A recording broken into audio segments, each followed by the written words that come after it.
It certainly doesn't look like much of an answer. It's designed to eventually house 500 asylum seekers, but the sum total of 15 men ended up going aboard the Bibby Stockholm barge as it opened today. It beggars belief. Human beings belong in communities. That's where human beings should be treated and taken care of, not on a barge. It is a controversial policy, and whether you support it or not, it just doesn't seem like it even begins to answer the question of what to do with those arriving on small boats or the 50,000 stuck in hotels. Also on News at 10 tonight. Of course he lost. Ron DeSantis risks alienating the Republican base with a statement of the blindingly obvious on Trump and the last election.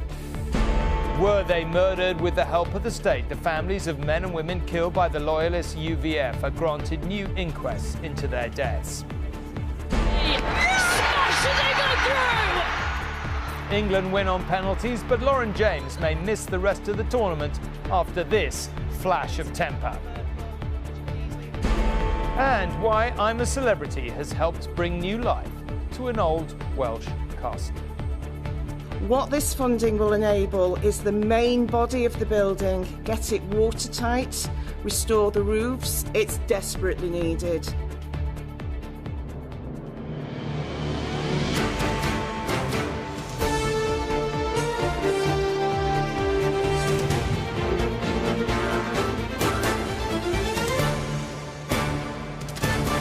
This is ITV News at 10 with Tom Bradby. Good evening. Given the many troubles that the government has had with its various migration policies in recent years, it was not perhaps all that surprising that even today, even as its flagship migrant barge was declared open, there was yet another spanner thrown into the works. Around 20 of the asylum seekers intended to move on to the Bibby Stockholm had their transfers cancelled. Their lawyers cited concerns over the accommodation suitability for disabled people, slavery survivors, and indeed those who've experienced trauma at sea. It means a total of just 15 made it aboard today, a fraction of the 500 men the vessel is intended for. But even once it is finally full, it would take another 100 Bibby Stockholms to rehouse the tens of thousands of asylum seekers currently at hotels across the UK. 15 asylum seekers are now spending their first night on board the Bibby Stockholm, just under half the number the Home Office had tried to move. Those who did come today were bussed through Portland to a welcome from a small group of campaigners on their way to the barge. Although some of the buses only seem to have brought a handful of people on board. The campaigners had prepared welcome packs. We've got a map of Portland, because obviously they'll be new to the area and it will help them find their way around. We've got notebooks and pens so they can write things down for their English lessons. But not everyone here thinks this kind of welcome is appropriate. Take these bags to the community fridge or Portland Food Bank. People here do support the community fridge. Take them down there. Help set up the community fridge. You're not there. You're not there on Wednesdays or Saturdays. We also want to support the refugees. Why not? Don't you want to support them? Not over the people of Portland. I don't know. We're not. These are not the first migrants to stay on the Bibby Stockholm. It has previously housed migrants in the Netherlands and indeed construction workers in Scotland. But the Mayor of Portland says the 500 people being put on it here is too many. When it was used as accommodation for workers, it was 220. Now they're talking about more than double that. It beggars belief. Human beings belong in communities. That's where human beings should be treated and taken care of, not on a barge. But 500 is just a drop in the ocean of 137,000 outstanding asylum decisions. Nearly 60,000 people are awaiting them in temporary accommodation like hotels, and the pressure is all upwards, with 15,000 migrants already having crossed the channel in small boats this year. And this evening, the Home Office said 20 people had refused to come here today. That's more than have actually boarded the barge. So we successfully onboarded the first cohort today, and there are 15 people on board. We have had a few challenges, but this is part of an ongoing structured process to bring a cohort of up to 500 people on board. The charity representing those who have challenged their moves to this barge said some were disabled, others traumatised by previous experiences in detention and at sea. If you've already, as some have, seen friends drown crossing the Mediterranean, have been in danger of drowning themselves, crossing either the Med or coming across from Calais, you can imagine that the danger for re-traumatising is high. The first residents of the Bibby Stockholm in Portland can expect to stay here for 3 to 9 months. What happens to those of them not then granted asylum is still being fought over in the courts. And Carl is in Portland tonight. Carl, that barge has been there for 3 weeks, hasn't it? It's finally opened and not many men are on board. How do you feel today went? Oh, none of this is straightforward, is it, Tom? I mean, the government was already tied up in the courts trying to get its plan to send failed asylum seekers to Rwanda through. Now it also faces potential legal action from current asylum seekers who don't think that they should be staying down there in the darkness on the Bibby Stockholm barge. Now, those legal challenges are in the very early stages. We don't know whether they'll amount to much. The government doesn't at the moment think so. Tonight, a government source said that this just shows what we are up against. Labour-linked charities and lawyers are repeatedly trying to stop us from moving illegal migrants out of expensive hotels. It's time they backed the barge, this source says. So you can see that whether or not the Bibby Stockholm is an effective answer to the migrant accommodation problem, it is certainly a convenient vessel for the political positioning that goes along with it. OK, Carl, thank you very much indeed.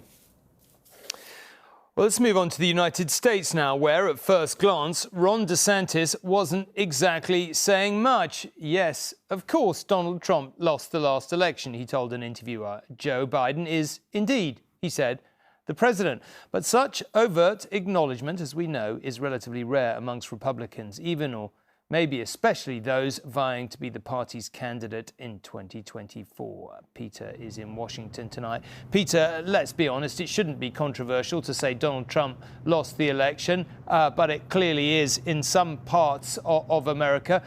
Ron DeSantis taking something of a risk with Republicans. Why is he doing it? Well, it tells us exactly where the Republican Party is right now, Tom. Donald Trump still says he won the 2020 election. Much of that Republican base believes that Donald Trump was cheated out of the 2020 election, cheated out of his place in the White House. And as long as that narrative prevails, the rivals for the candidacy going into next year's presidency are struggling to get a look in. Ron DeSantis was, as you say, seen to be the front runner, the closest rival to Donald Trump, but he has now fallen way behind in the polls. He's now attempting to draw a line between himself and Donald Trump without alienating that Republican base. And listen carefully to how he had to answer that question on what you said is a truism, but also stopping short, notably, of saying that Joe Biden won a free and fair election. Yes or no, did Donald Trump lose the 2020 election? Whoever puts their hand on the Bible on January 20th every 4 years is the winner. You did not clearly answer that question, and if you can't give a yes or no on whether or not Trump lost, then how can... Of course he lost. Trump lost the 2020 election. Of course. Okay. Joe Biden's the president. Now, some developing news as we come on air tonight. Donald Trump's legal team have filed their response to a protective order. They are appealing against this protective order that would have banned him from commenting publicly on evidence and criticising witnesses in the most recent indictment relating to the January 6th assault on the Capitol. Donald Trump says this is an appeal saying it would assault his First Amendment rights. It's an assault on his freedom of speech, and all of this is very much on brand, keeping in with this idea of it's Donald Trump versus the establishment. He's embracing it in a week when he could be facing potentially his fourth indictment in Fulton County, Georgia. He's bragging that this is helping him in the polls, helping him in the fundraisers, and with characteristic hubris, saying that he's just one more indictment away from closing out the election. OK, Peter, for now, thank you very much indeed. Now, one of the perennial questions in the Troubles in Northern Ireland was whether the various forces of the Crown were involved from time to time in secretly assisting loyalist paramilitaries to kill Catholics. Today, fresh inquests were ordered into a series of murders carried out by the Ulster Volunteer Force in County Tyrone more than 30 years ago. The victims' families suspect British soldiers may have helped plan the killings, but proving that may be nigh on impossible, not least because of the government's Troubles Bill, which could mean such cases never even get heard. After demanding answers for more than 30 years, these families may only have 9 months left to get to the truth. Their relatives were killed by the loyalist paramilitary group, the Ulster Volunteer Force. Daddy was an innocent man, just doing his daily things, and he was robbed of his life. The same weapon was used in all the murders, but the killers were never caught. Perhaps because a more recent police inquiry suggested members of the Ulster Defence Regiment may have been involved. This report highlighted and reported the involvement of UDR members involved in the murder of our loved ones, and this report also highlighted high levels of collusion. The UDR was locally recruited and part of the British Army. More than 200 UDR soldiers and veterans were murdered by the IRA, and it's claimed some members responded by helping target well-known Republicans. These new inquests into the killings were ordered by Northern Ireland's Attorney General. But the British government wants to stop all inquests and court cases related to the Northern Ireland Troubles by next April. Instead, it's proposed a new reconciliation commission to encourage those with information about unsolved murders to come forward. In return, terrorists and security forces alike would be offered immunity from prosecution. The inquest system is essentially a truth trail. It gets to the bottom factually as to what's happened. Now, a lot of the truths coming out of inquests may be deeply uncomfortable for the government, but you can't just close down the rule of law, and that's essentially what's happening, which is deeply alarming. Critics say the new legacy bill won't deliver justice, and it's united all parties in opposition. Northern Ireland's future continues to be deeply entangled in its past. Ian Woods, News at 10. A lawyer acting for Imran Khan has told News at 10 tonight of the solitary confinement in which Pakistan's former Prime Minister is now being held. Mr. Khan was sentenced over the weekend to 3 years in jail over corruption allegations. He was taken to a high-security prison in eastern Punjab province and, we've heard, has since been denied sufficient food and medical attention. And beyond the prison walls, Pakistan holds its breath tonight to see what becomes of its one-time hero. Over the last few weeks, Imran Khan has seemed increasingly confident that prison is where he would end up. Last month, he told News at 10 he thought his arrest would come later that week. I am all mentally prepared that, there's a possibility tomorrow night and onwards, I will be spending in jail. And although his timing was off, this is where he is now. The former Prime Minister in a high-security jail known for its harsh conditions. A lawyer was allowed to see him here today and reported back to his closest advisors, who told us this tonight. He's in solitary confinement. He's in a category which a former Prime Minister does not need to be in, but is purposely put there.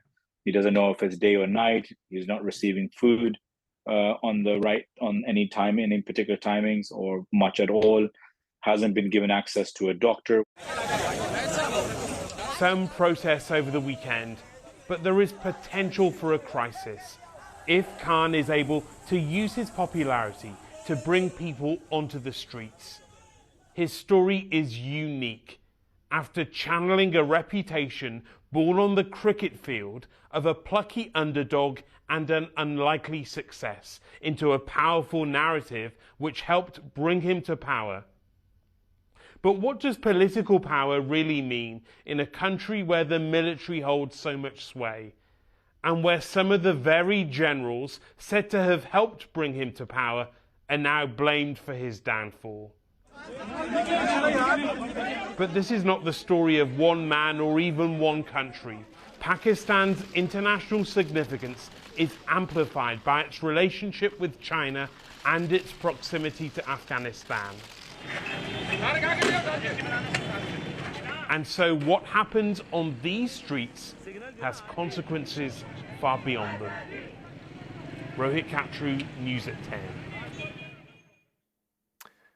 Back here, and the child who was very sadly killed on the M62 on Saturday has been named. 12-year-old Callum Rycroft died after he was hit on a motorway slip road in West Yorkshire following an earlier collision. His mother tonight described him as a beautiful and happy soul who brought light and laughter to any room. 36-year-old Matthew Rycroft from Leeds will appear in court tomorrow, charged with causing or allowing the death of a child. A second man suspected of causing death by dangerous driving has been released on bail. Think back to the start of the COVID pandemic, and a little-known laboratory in Wiltshire was carrying the country's hopes of eventually finding a vaccine for coronavirus. Now, Porton Down, the UK's science and defence campus, is turning its attention to the next major contagion. Quite what that will be, no one yet knows. And that's the point. Within 100 days of any new threat being identified, the Health Secretary promises that this new facility will be helping to inoculate the nation. Private and protected, these labs at Porton Down are at the forefront of our fight against future pandemics. From deadly Category 4 diseases like Ebola to common flu, scientists are engineering our defences. Now, they're using a dead virus today, which is why I'm allowed to be in the lab, but this is designed to deal with Category 3 viruses. That includes things like COVID, so ones potentially where there isn't a cure, they may spread easily, or the effects of it can be really damaging. Much has changed over the last century. There are really two ways that a civilian population could counter the effects of nerve gases. The facility moving from the military to public health. These brand new labs were built in response to COVID and to counter whatever threat future pathogens dubbed Disease X may pose. The idea is to enable scientists to develop vaccines within 100 days rather than the decade it used to take. The £65 million investment means 30 times more tests a week can now be carried out. But critics have questioned cuts to other areas. Kate Bingham, who headed up the vaccine task force, recently criticised the government for scaling back the ability to manufacture vaccines quickly. Is she wrong? Kate and I think, probably have exactly the same ambition. What we want is to have a vaccine development pathway. Since I think most of Kate's comments, actually the government has invested in a Moderna strategic partnership, and the advantage of this facility is that if companies are onshoring in the UK, then obviously we can support more. We've got more capability and capacity. Testing shows current vaccines are still effective against COVID, which is on the rise again. But there are plenty of other threats. Avian flu is widespread amongst birds and has infected some mammals. More exotic diseases are spreading our way. The health effects from climate change are already being felt. We are already seeing a change in the distribution of, for example, vector-borne diseases. Those are the sort of viruses, for example, that are carried by mosquitoes and by ticks. One such tick carrying potentially deadly Crimean Congo hemorrhagic fever was found in the New Forest. It's not a major threat here yet, but a vaccine is being developed nonetheless. In a secret fight against invisible threats, it's better safe than sorry. And Martin is back here to talk about all this. I'm pleased to say I feel like kind of Donald Rumsfeld talking about known unknowns and unknown unknowns, but it's one thing to prepare for a problem you know about, quite another to prepare for something that's totally unknown, right? Yeah, I mean, Tom, you're exactly right. You do have these two different challenges. First, you have the diseases we know about but don't yet have a vaccine for, and top of the list of that is avian flu. Now, at the moment, there's no evidence of human-to-human transmission, but scientists are watching for mutations very closely. And there are 100 other diseases of concern, including really nasty things like Zika, Marburg and Ebola. Then, on the other hand, you have the disease we don't even know exists yet, known as Disease X. That could come from lab leaks, bioterrorism, but the most likely is us catching it from animals. That's so-called zoonotic transmission. It's where we got Ebola and HIV from. And there are 3 risk factors making that more likely. The first is urbanisation. As humans move into where animals live, we have more contact. Then you have climate change, allowing disease-spreading insects like mosquitoes to head northwards. And finally, you have travel. The more we move around, the easier it is to spread diseases. The upshot of that is immunologists say we need to double our efforts. Well, if it's a virus that we already know about, then we can be doing the homework today. For disease X, one which we don't even know exists yet, is a much harder task. I think science has got this, but it has only got this if we put our investments in to the research and across all of these different viruses which we know today are a threat, that we do the amount of work we had done on coronaviruses which set us up for the pandemic. Now, the target is for the world to be able to mass produce a vaccine for any new virus within 100 days. World's governments have pledged $2 billion. But, Tom, if you think of it in terms of defence spending, but against a disease rather than an army, that budget is just 2% of what the US have given in military aid to the Ukraine. Martin, very clear. Thank you very much indeed. Now, in Alaska, speaking of climate change, melting ice in a glacial lake has caused flooding along the river as water gushed out and swept through Juneau, the state's capital city. Water levels along the swollen Mendenhall River are now beginning to fall, but the highly unstable banks have already led buildings to collapse and locals to wonder about the impact of global warming. Beneath an incongruous blue sky, a torrent of water from the mountains above topples trees like dominoes. Oh, there goes the woodshed. Mendenhall River has burst its banks almost every summer since 2011. The flooding expected, but this year unparalleled.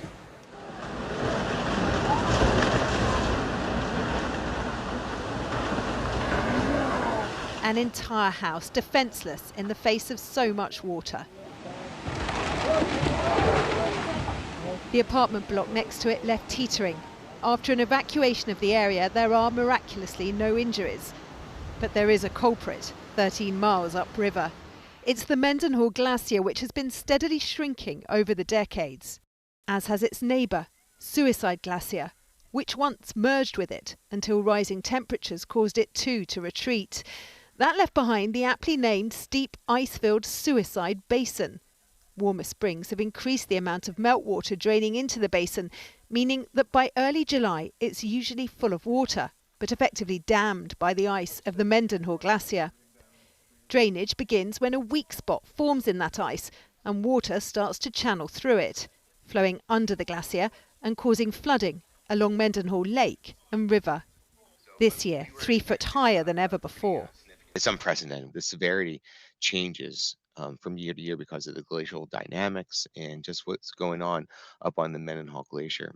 And so there's a lot of things that we do know, but there's also a lot of things that we're still learning and trying to figure out. So they prepare for these waters to come every year, but can't yet predict the volume or how serious the damage will be. Rachel Younger, News at 10. Well, let's move on to some sport and quite what went through the mind of England forward Lauren James during today's scrappy World Cup match against Nigeria. For now, only she knows with any certainty. In a fit of frustration after losing possession of the ball, the 21-year-old stamped on the back of one of her opponents. That not only led to a red card for her, but could still put the boot into the side's somewhat struggling World Cup campaign. It fell to Chloe Kelly, last year's Euros saviour, to once again fire in today's winner. England's World Cup destiny all came down to this. Chloe Kelly has a habit of delivering when her country needs her the most. Kelly! And she didn't disappoint. After a nail-biting game that went all the way to penalties, England's ecstasy was equalled by Nigeria's utter devastation. The fans always thought they could do it as they skipped into the stadium in Brisbane full of belief. But in African champions Nigeria, England faced their toughest test yet. And in a tense first half, it was the Super Falcons who dominated. Leicester-born Ashley Plumpter came close to giving Nigeria an early lead. But England were saved by the bar. It was the first of several heart-stopping near misses, but Nigeria couldn't find the goal that their performance deserved. And if things weren't going to plan for England, they were about to get much worse. As frustrations started to show, Lauren James, England's breakout star, was seen stamping on the back of her fallen opponent. James saw red and then was given one. She'll now be banned from playing in England's quarter-final and probably the rest of the tournament. Down to 10 women, her teammates hung on by their fingertips to send the game into extra time. The last chance. Mary Earps kept her country in it. And her job was about to get even harder. The dreaded penalties, excruciating too for fans following back at home. First up for England was Georgia Stanway, and the pressure proved too much. But the Nigerian players were feeling it too, missing not one, but their first 2 spot kicks, giving Beth England the chance to put her team ahead as England began to believe. Nigeria netted their next 2, but so did England. Now it was down to Chloe Kelly to oh so coolly keep England's World Cup dream alive. A great roar from the players, not enough to drown out tricky questions for their coach about why one of her players was sent off. It's a game where the emotions are really high, where the intensity is so high, and it's just a split second that things happen. But for now, the fans are celebrating. Well done, girls! That was horrendous. That is just the worst thing to watch, but we backed Mary Earps from the start, didn't we? It wasn't their best show, but I think that in the end, we did it! The Lionesses may have shown their grit, but as they turn their thoughts to a World Cup quarter-final, they will also be reflecting on a very lucky escape. Chloe Keedy, News at 10. Fellow filmmakers have tonight been leading tributes to the Oscar-winning director William Friedkin, who's died aged 87. His biggest blockbuster, The Exorcist, became the first horror film to be nominated for the Academy Award for Best Picture. He had already earned himself an Oscar of his own as Best Director for his 1971 true crime thriller, The French Connection. Brilliant film. If you haven't seen it, you should. Tonight, the director, Guillermo del Toro, said simply, "The world has lost one of the gods of cinema." Finally, it was the unexpected star of the COVID-era editions of I'm a Celebrity. Welsh Castle in North Wales plays host to its infamous trials, but the building has faced trials and tribulations of its own since its 19th century heyday. The roofless ruin, now at risk of imminent collapse. We're riding to the rescue a £2 million grant that could help restore this once grand Gothic house to its former glory. We're in for a Wales of a time here on I'm a Celebrity. Get me out of here! It became a familiar sight to millions. When COVID travel restrictions saw I'm a Celebrity Get Me Out of Here moved from New South Wales to North Wales, Welsh Castle was its new stately setting. And we couldn't be more excited to get going. And let me tell you, it may have looked magisterial, but looks can be deceiving. So, as you can see, there's quite a lot of extensive work needs doing. The TV money certainly helped, but the 19th century castle has now received more than £2 million to save it from imminent collapse. It's desperately needed. As you can imagine, a Grade 1 listed building of such local and national importance for Welsh culture and history. What this funding will enable is the main body of the building, get it watertight, restore the roofs, and hopefully they can add some floors. The money from the National Heritage Memorial Fund is part of its response to COVID-19, with the pandemic largely the cause of the perilous condition of so many historic buildings, as maintenance work ground to a halt due to restrictions on construction work. And it's not just here in Wales. Across the UK, millions of pounds are being spent in order to repair our poorly maintained historic buildings, from 18th century industrial villages in Scotland to a pier off the southwest coast of England. This mansion house in Cardiff is another to receive funding. The CEO is calling on the Welsh and UK governments to do more to protect listed buildings before it's too late. If you don't invest in these buildings, you do lose them, and that's the story. We've seen that in Cardiff over the years, the amount of incredible cultural buildings and institutions we've lost as a result of a lack of funding. If the government can support these kind of buildings now, they can grow to becoming self-sustaining in the future. Castles like these in Wales and across the UK are a key part of our national fabric and global appeal. But the warning tonight is that we need to find the funds to protect them before it's too late. Chris Williams, News at 10, Cardiff. That's it for tonight. I will see you same time tomorrow. For now, good night. Thanks for watching.